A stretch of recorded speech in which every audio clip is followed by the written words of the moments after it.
Hi everyone, I'm Ryan. Welcome back to another episode of Me in My Garage. So in the last upload I managed to successfully true the front disc, which was a long laborious process but ultimately successful. So good. That leads on to a brake caliper. So I've got an old caliper that did originally come with this disc. So they are in one sense matched. However, it was never attached to this fork. Therefore, I need to try and make a bracket or make it fit somehow. So let's get started. Let's see what I've got. Let's see what does and doesn't fit, and then just take the problems one step at a time. Right, let's get going.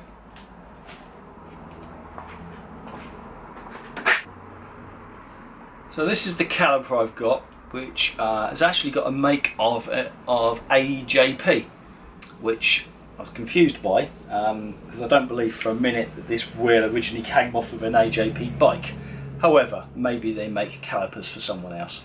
So yeah, it's dirty and it's old, it's second hand, but it's functioning, and it's two-pot standard hydraulic brake, and it's got this nice large metal sheet with a couple of drilled fixing holes that clearly were used on the last bike. So I'm going to start by just offering it up against the fixings that I've got on the fork.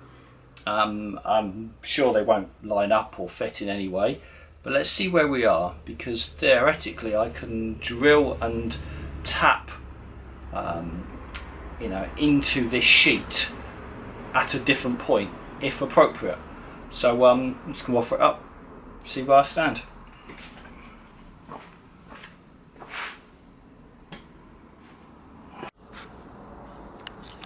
Okay, so this is the first rough test fit of the caliper, and all I've done is I've taken a bolt that's far too long, put a nut on it so I can adjust its overall length, screwed that into the caliper here using its top original fitting, and that sits roughly in place. And I need to work out the alignment left to right, because if you can see, I don't know if it's showing up. No, it's not showing up there, but where can I show it? There. So there's a gap here that needs something to fill it, to take it up. I can't just leave a bolt like that. So that's an issue. I need the bolt the right length, and then the lower bracket, the original hole is there and the bracket's there. Now I don't think I'm going to start trying to weld anything on aluminium, but this, if I can just work out the exact point whereby that bolt needs to go, I think I can drill and tap a new fixing into that back sheet, because that needs to be held out very slightly because of the wavy disc. I can't do it with one hand, but basically I need a hole around there, and then I need a spacer inside to take up the gap. I don't know if that makes sense. Bottom line is, it doesn't look too bad. He says famous last words. Right, let me see if I can start marking and measuring. Okay, so I've put masking tape on the metal plate. I've put the caliper where I believe it needs to be rotation rise, and then I've taken a thin felt tip pen and fed it down the centre of where the bolt hole needs to be, leaving a black mark on the paper. So now let's remove that and see how that looks. Is it feasible? Can I drill there? I don't know. Okay, so I've marked up where that second fixing would be, which is this little black dot there. So, I mean, if we take yes, it's relatively close to the edge, but I've measured it. It's only about 2mm closer to the edge than the original fixing was. And this is still tested that with a nice magnet. And there we go. So I don't think it would be difficult to weld a bit on the outside here. I say not difficult. Difficult for me. I don't have a welder and I've never used one. But I think it could be reinforced on the outer edge here if necessary. So I'm not massively worried about that at this stage. I'm going to try and centre point that and see if I've got the appropriate drill bit, which I'm not sure. Maybe I have, maybe I haven't. So these pre-drilled holes are M8s and those M8 bolts fit in. So these M8 bolts, if I measure that, I'm getting just under 8mm actually across the actual, yeah, so 7.6mm on the thread itself. So newbie question is, does that mean I need an 8mm drill or something smaller? I'm now not sure. I'm going to do a bit of googling because I do not want to cut an 8mm hole and then find I've done it too large. Oh, I'm really not sure now. Okay, right. Time for research. As I say, cut, measure once, cut twice. No, I don't know what they say. Right, well I'm glad I checked that. So, an M8 bolt, so an M8 needs a 7mm drill size. Well, that's good. I haven't messed it up. I didn't just assume it was 8. However, I've got two.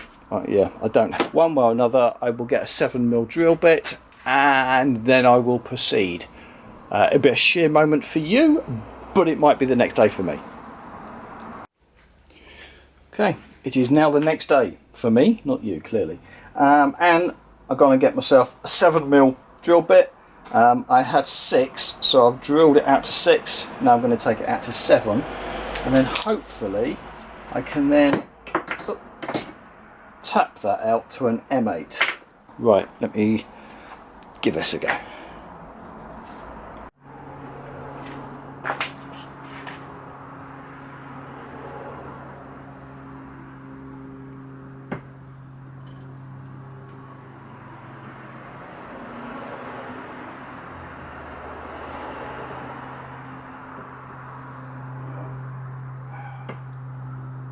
Absolute novice at this, but I understand the correct thing to do is to keep going backwards and forwards. Slowly cut a little bit more each time.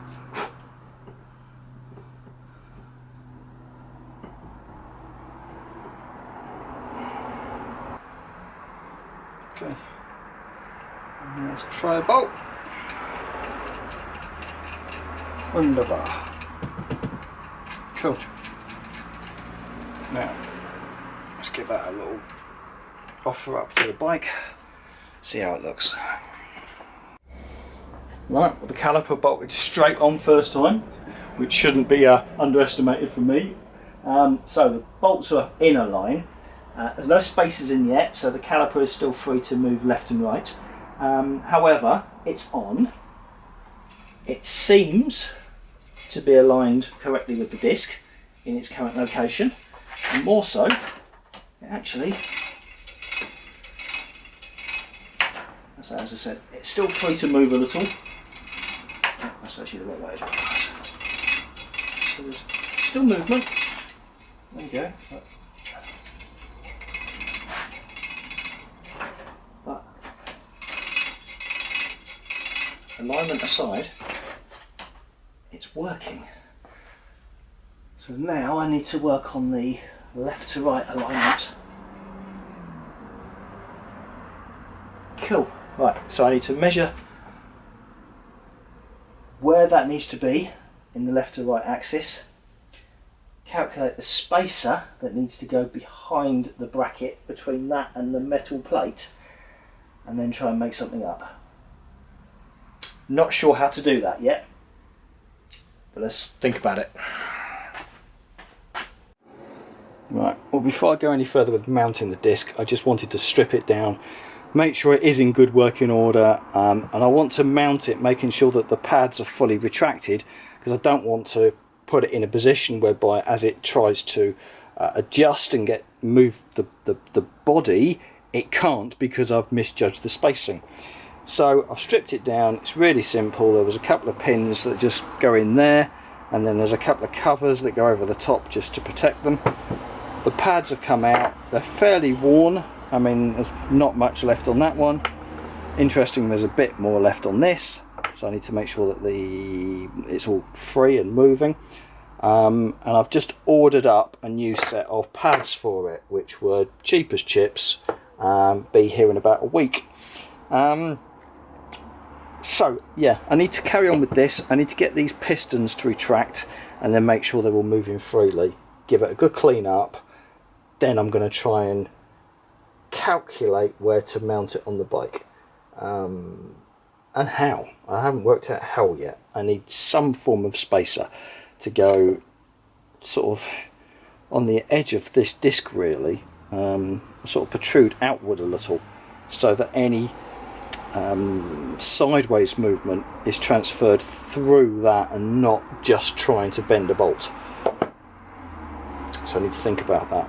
Alright, let's get this cleaned up, get these moving freely, and then we'll think about the next steps. I've reconstructed the caliper, temporarily bolted it back on with bolts that are far too long, and just experimenting.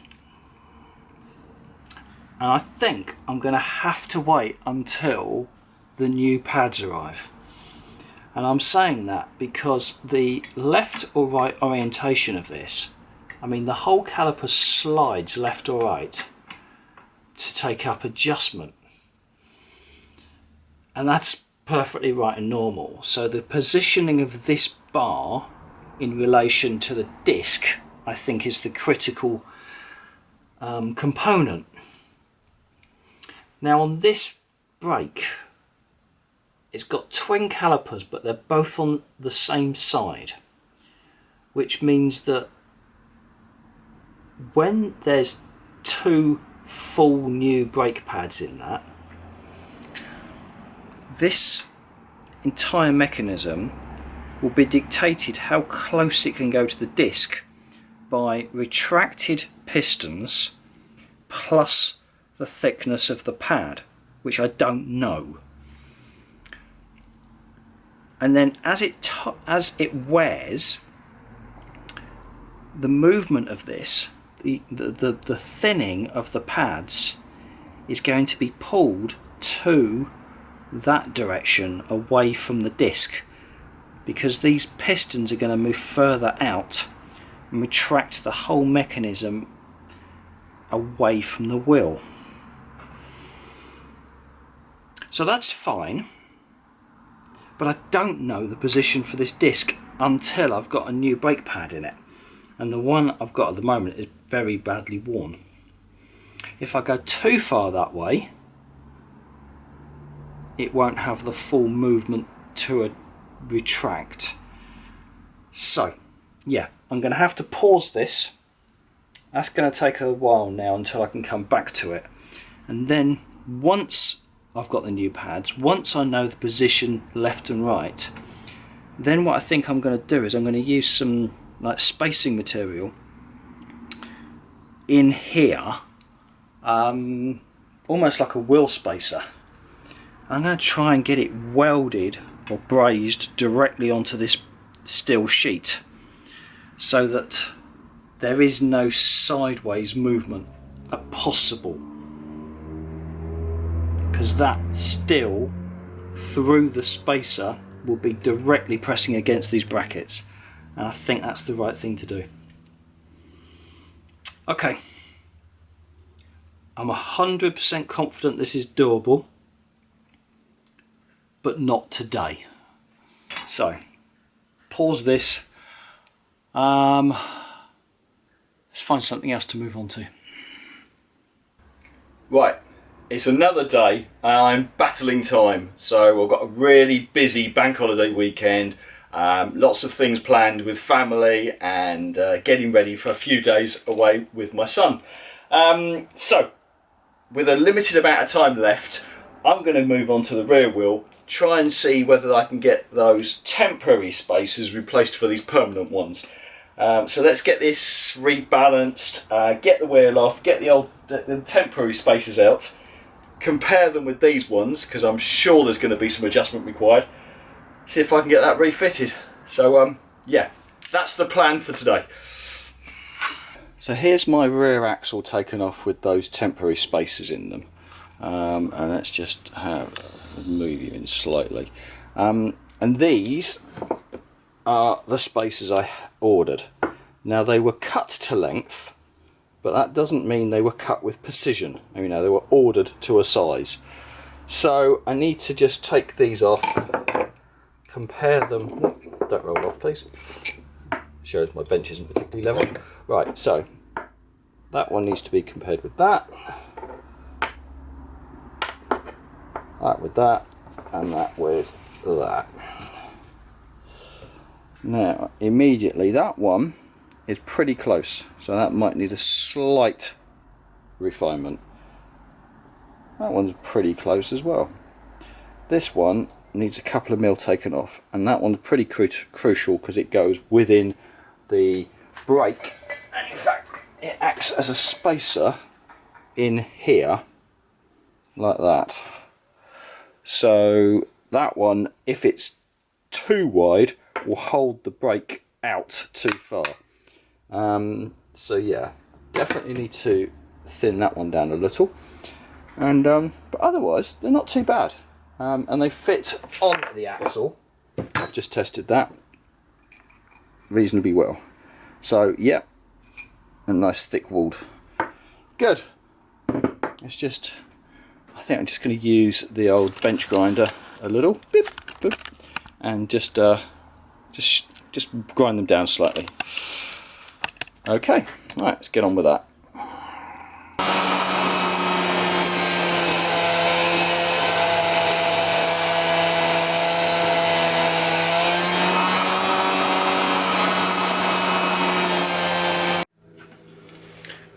Okay, so I'm just going for reassembly, and the spacer that sits down inside the brake, there's no easy way to hold it in place when I reassemble the mechanism.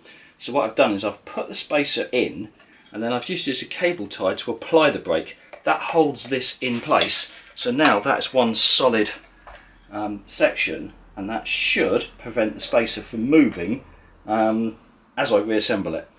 So yeah, that's the plan. So there we go, there's the result of it reassembled. There's the centre line, there's the wheel, spinning nicely, centred nicely, permanent now, stainless steel spacers in place.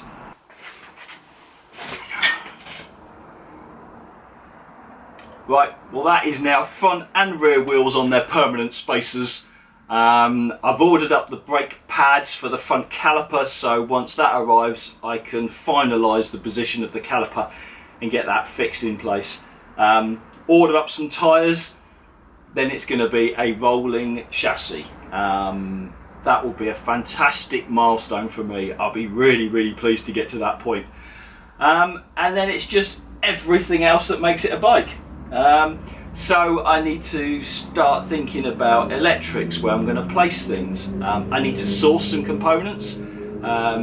So far I haven't got a CDI unit, I haven't got a coil. I'm going to simplify the electrics and do like a bespoke custom wiring loom with minimal electrics just to get the bike running. Daylight running, I'm probably not going to go for full operating lights, at least I don't think so, so I'll give that more thought. And then clean it up. I mean, the frame, the suspension, the swinging arm, I haven't touched any of it because honestly up till this time it was just a pipe dream whether I was capable of even getting this far. Now I have got this far. I think once it's a rolling chassis, then I'm going to start thinking about cosmetics and all the ancillaries. Need to learn how to weld, need to make an exhaust. Yeah, lots more challenges to come. Look, thank you very much for your help and support this far. If you haven't already considered just clicking that subscribe button, that would be really appreciated, or just give me a like. Right, that's all for this week, and I'll see you all again soon. Bye for now.